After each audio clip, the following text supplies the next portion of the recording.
राजकुमारी से वो पराजित हो जाते हैं और वहीं पर अपने अस्त्र शस्त्र त्याग देते हैं। और जब त्याग देते हैं तो भगवान बुद्ध के शरण में चले जाते हैं। बौद्ध धर्म का इतना व्यापक प्रचार प्रसार करते हैं। उसके बाद 10 मौर्य राजा आपके सामने आते हैं और भगवान बुद्ध के धर्म को इतना तेजी से बढ़ाते हैं। 84,000 बौद्ध स्तूपों की स्थापना, बौद्ध विहारों की स्थापना सम्राट अशोक अपने जीवन काल में करते हैं। शायद उनके इतिहास को कोई नहीं जान पाता। क्यों?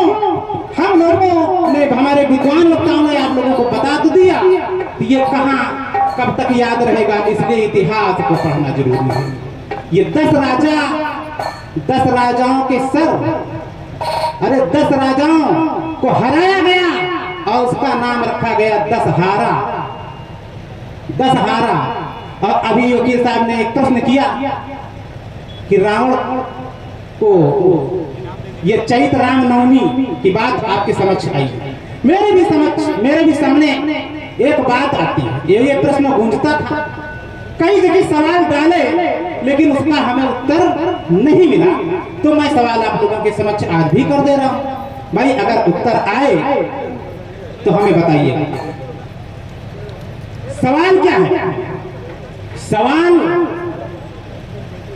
डायरेक्टर जेपी बौद्ध, दी Buddhist musical group, Shivgarh district Raebareli, आपके कार्यक्रमों द्वारा 50 रुपए की मुद्रा इन लाइनों में प्रदान है। भाई साहब को लाख लाख धन्यवाद और पार्टी स्वागत करती है। अब सवाल मेरा तो सुन लीजिए, सवाल क्या है। और बहुत कुछ बाकी है, बहुत कुछ बाकी, लेकिन मैं क्या करूं, समय नहीं।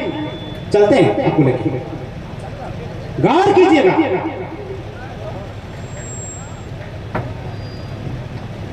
श्रद्धेय डॉक्टर महावीर प्रसाद मौर्य रायबरेली, आपकी ओर से 200 रुपए का पुरस्कार प्राप्त है। हृदय से वंदन व अभिनंदन है आपको। श्रद्धेय अमरनाथ मौर्य जी, आपकी ओर से 100 रुपए का पुरस्कार प्राप्त है। पार्टी लाख लाख हार्दिक स्वागत, वंदन व अभिनंदन करती है।